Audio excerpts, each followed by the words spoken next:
نحمده ونصلي على رسوله الكريم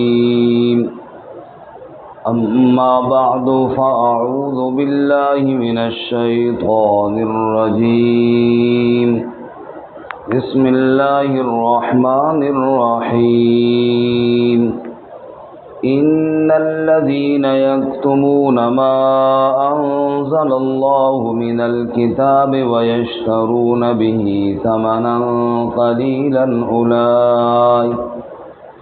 أولئك ما يأكلون في بطونهم إلا النار ولا يكلمهم الله يوم القيامة ولا يزكيهم ولهم عذاب أليم أولئك الذين اشتروا الضلالة بالهدى والعذاب بالمغفرة فما أصبرهم على النار ذلك بأن الله نزل الكتاب بالحق وإن الذين اختلفوا في الكتاب لفي شقاق بعيد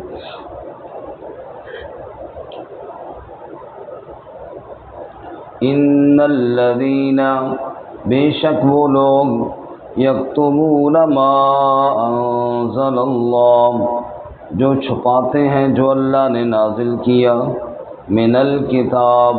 کتاب میں سے ویشترون به ثمنا قلیلا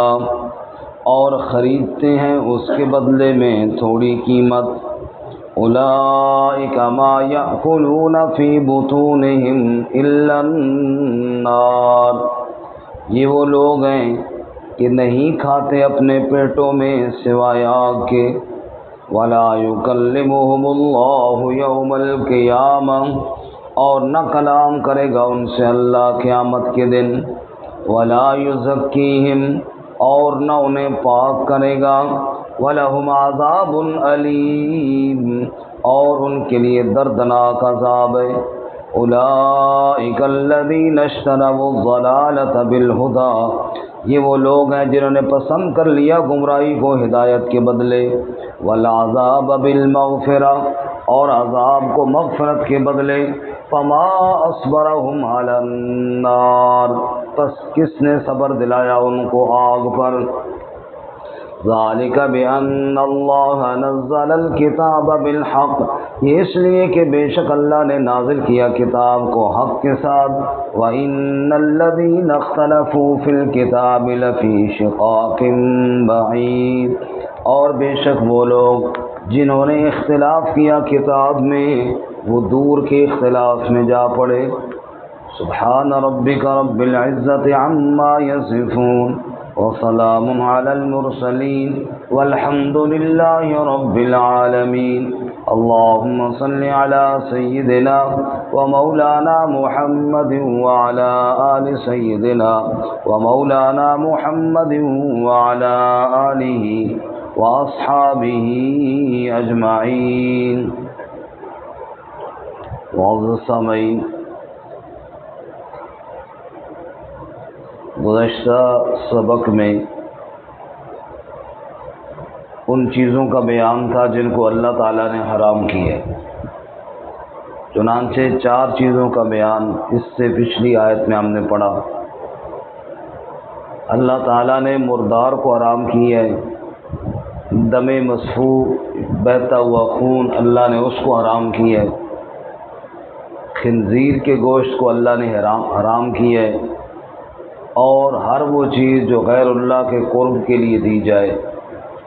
غیر اللہ کے تقرب کے لیے اور ان کی خوشنودی کے لیے دی جائے اس کو اللہ تعالیٰ نے حرام کیا ہے اب یہ لوگ جو علم والے ہیں ان پر لازم ہے کہ یہ چیزیں لوگوں کو بتائیں اگر یہ چیزیں لوگوں کو نہیں بتاتے اور اللہ کی آیات کو چھپاتے ہیں تو آج کے سبق میں ان کے لیے بہت سخت وعید ہے فرمایا کہ جو دنیا کے مفاد کے لیے دنیا کے 4 پیسوں کے لیے دنیاوی ٹھاٹ باٹ کے لیے اللہ کی آیات پہ پردے ڈالے اور اللہ کی آیات لوگوں کے سامنے بیان نہ کرے، قیامت کے دن اللہ اس سے کلام بھی نہیں کرے گا اور اس کے گناہوں کو معاف بھی نہیں کرے گا، اور جہنم کا دردناک عذاب اسے دیا جائے گا۔ اللہ تعالیٰ ہماری حفاظت فرمائے۔ ارشاد فرماتے ہیں ان الذین، بے شک وہ لوگ یکتمون جو چھپاتے ہیں ما انزل اللہ، اس کلام کو جو اللہ نے نازل کیا، من الکتاب، کتاب میں سے، یعنی اللہ نے جو کتاب نازل کی ہے جو لوگ اس کو چھپاتے ہیں، وَيَشْتَرُونَ بِهِ ثَمَنًا قَلِيلًا، اور خریدتے ہیں اس کے بدلے میں، یعنی کتاب کی آیات کو چھپانے کے بدلے میں، ثَمَنًا قَلِيلًا، تھوڑا مال، دنیا ساری ہے ہی قلیل، مطلب آخرت میں تو بہت ملنے والا ہے، اور اس کے بدلے میں دنیا کا تھوڑا مال جو کہ آخرت کے مقابلے میں انتہائی حقیر اور انتہائی کمزور ہے۔ رسول اللہ صلی اللہ علیہ وسلم نے ارشاد فرمایا اس دنیا کی مثال آخرت کے مقابلے میں مچھر کے پر سے بھی کم ہے، آخرت تو اس سے بہت بلند ہے۔ تو اللہ کی آیات کو بیان کرتے، قرآن مجید کی صحیح خدمت کرتے تو اللہ آخرت میں بہت کچھ عطا فرماتے، لیکن انہوں نے جھوٹی کہانیاں سنا کے دنیا میں نظام چلایا تاکہ دنیا کا نظام چلتا رہے اور دنیا میں نذرانے وصول ہوتے رہیں، تو انہوں نے آخرت کے عظیم بدلے کے مقابلے میں دنیا کے اس حقیر بدلے کو ترجیح دی ہے۔ اللہ فرماتے ہیں وَيَشْتَرُونَ بِهِ ثَمَنًا قَلِيلًا، میری آیات کو چھپا کر دنیا کا مال بٹورنا چاہتے ہیں، اولئک ما یأکلون فی بطونہم الا النار، تو یہ وہ لوگ ہیں یہ کچھ نہیں کھا رہے اپنے پیٹوں میں اور کچھ نہیں اپنے پیٹوں میں ڈالتے سوائے آگ کے، یہ اپنے پیٹوں میں جہنم کی آگ بھر رہے اور کچھ نہیں بھر رہے۔ وَلَا يُكَلِّمُهُمُ اللَّهُ، اور یہ اتنے بد نصیب ہیں کہ وَلَا يُكَلِّمُهُمُ اللَّهُ يَوْمَ الْقِيَامَةِ، قیامت کے دن اللہ ان سے کلام بھی نہیں کرے گا، اللہ ان سے بات بھی نہیں کرے گا، نعوذ باللہ۔ وَلَا يُزَكِّيهِمْ، اور انہیں پاک نہیں کرے گا، یعنی ان کے گناہوں کو معاف نہیں کرے گا، کیونکہ پاک وہی بندہ ہوتا ہے جو گناہوں سے پاک، اگر گناہوں کا بوجھ لگا ہے تو گندہ ہے، ناپاک ہے، تو ان سے اللہ کلام بھی نہیں کرے گا اور ان کو اللہ پاک بھی نہیں کرے گا، نتیجہ کیا نکلے گا؟ وَلَهُمْ عَذَابٌ أَلِيمٌ، ان کے لیے دردناک عذاب ہے، سخت ترین عذاب ہے۔ اللہ تعالیٰ ہماری حفاظت فرمائے۔ اللہم اجرنا من النار۔ اولئک الذین اشتروا الضلالۃ بالہدی، یہ وہ لوگ ہیں جنہوں نے پسند کر لیا، خرید لیا گمراہی کو ہدایت کے بدلے۔ ایک طرف قرآن کی آیات تھیں جو سراپا ہدایت تھیں، دوسری طرف جھوٹی کہانیاں تھیں جن میں گمراہی تھی، تو اللہ کی آیات کو چھوڑ کر دنیا کی کہانیاں، دنیا کی باتیں، دنیا کے جھوٹے قصوں کو ترجیح دی ہے، تو گویا کہ ہدایت کے بدلے میں گمراہی خرید لی ہے۔ والعذاب بالمغفرہ، اور عذاب کو خرید لیا ہے مغفرت کے بدلے میں۔ اگر اللہ کی آیات کو بیان کرتے اور قرآن کے ساتھ تعلق جوڑتے ان کے لیے مغفرت ہوتی، اب انہوں نے عذاب کو خرید لیا ہے، مغفرت کو ٹھکرا دیا ہے۔ فما اصبرهم علی النار، یہ فعل تعجب کا صیغہ ہے، ما اصبر، معنی یہ بنے گا کس چیز نے ان کو آگ پر صبر دلایا ہے، یعنی تعجب ہے ان پر کہ جہنم اپنے لیے تیار کر رہے ہیں، جانتے بھی ہیں غلط کر رہے ہیں پھر بھی لگے ہوئے ہیں۔ فما اصبرهم علی النار، تعجب ہے کس نے ان کو آگ پر صبر دلایا ہوا ہے۔ ذالک بأن اللہ نزل الکتاب بالحق، سوال پیدا ہوتا ہے ایک طرف اللہ کی آیات ہیں ان میں ہدایت ہے، دوسری طرف گمراہی. کیوں؟ فرمایا اس لیے ذالک بان اللہ نزل الکتاب بالحق، اس لیے کہ اللہ نے جو کتاب نازل کی ہے وہ حق کے ساتھ نازل کی ہے. اگر کسی کو حق چاہیے تو اللہ کی آیات کی طرف آئے، جہاں پہ حق ملے گا، سچ ملے گا، کیونکہ اللہ کا پاک رسول صلی اللہ وہ حق لے کر آئے ہیں. اللہ کہتے ہیں دوسرے مقام پہ انا ارسلناک بالحق، اے میرے محبوب ہم نے آپ کو حق دے کر کے بھیجا ہے. والذی جاء بالصدق وصدق به اولئک هم المتقون، سچ لے کر آیا ہے میرا نبی، حق لے کر آیا ہے، اور وہ حق اللہ کی آیات لے کر آیا ہے، اللہ کا قرآن لے کر آیا ہے. اب جو لوگ حق کو چھوڑتے ہیں تو پھر یقیناً گمراہی ہوں گے. اس لیے فرمایا ذالک بان اللہ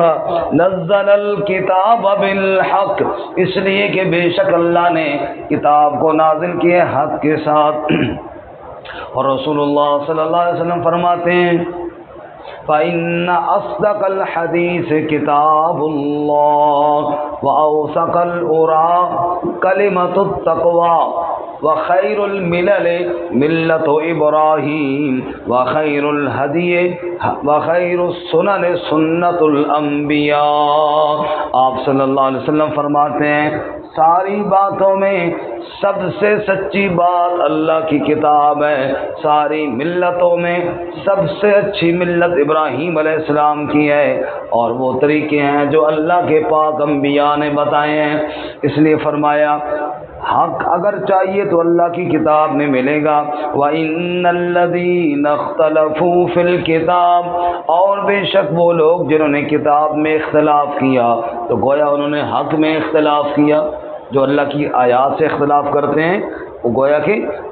حق سے اختلاف کر رہے ہیں. لَفِي شِقَاقٍ بَعِيدٍ، پھر وہ دور کے اختلاف میں جا پڑیں گے. شک کہتے ہیں پھٹ جانے کو، جیسے ایک چیز پھٹ گئی اور وہ ریزہ ریزہ ہو گئی. اگر اللہ کی کتاب سے دور ہوئے تو پھٹ گئے اور بکھر گئے گمراہی کی وادیوں میں، کوئی ادھر جا گرا کوئی ادھر جا گرا. اگر حق چاہیے تو اللہ کی کتاب کے ساتھ تعلق ہونا چاہیے. اللہ میں نصیب فرمائے. ترجمہ دوبارہ سنیں. ان الذین، بے شک وہ لوگ یکتمون ما انزل اللہ، جو چھپاتے ہیں جو اللہ نے نازل کیا، من الکتاب، کتاب میں سے، ویشترون به ثمنا قلیلا، اور اس کے بدلے میں تھوڑی قیمت خریدتے ہیں. اولئک ما یأکلون فی بطونہم الا النار، یہ وہ لوگ ہیں اپنے پیٹوں میں آگ کے علاوہ کچھ نہیں کھاتے. ولا یکلمہم اللہ یوم القیامہ، اور اللہ ان سے کلام بھی نہ کرے گا قیامت کے دن. ولا یزکیہم، اور ان کو پاک بھی نہیں کرے گا. ولہم عذاب علیم، اور ان کے لیے دردناک عذاب ہے. اولئک الذین اشتروا الضلالۃ بالہدی، یہ وہ لوگ ہیں جنہوں نے پسند کر لیا گمراہی کو ہدایت کے بدلے. والعذاب بالمغفرہ، اور عذاب کو مغفرت کے بدلے. فما اصبرہم علی النار، پس کس نے صبر دلایا ان کو آگ پر. ذالک بان اللہ نزل الکتاب بالحق، یہ اس لیے کہ بے شک اللہ نے کتاب کو نازل کیا حق کے ساتھ. وان الذین اختلفوا فی الکتاب، اور بے شک وہ لوگ جنہوں نے اختلاف کیا کتاب میں، لفی شقاق بعید، وہ دور کے اختلاف میں جا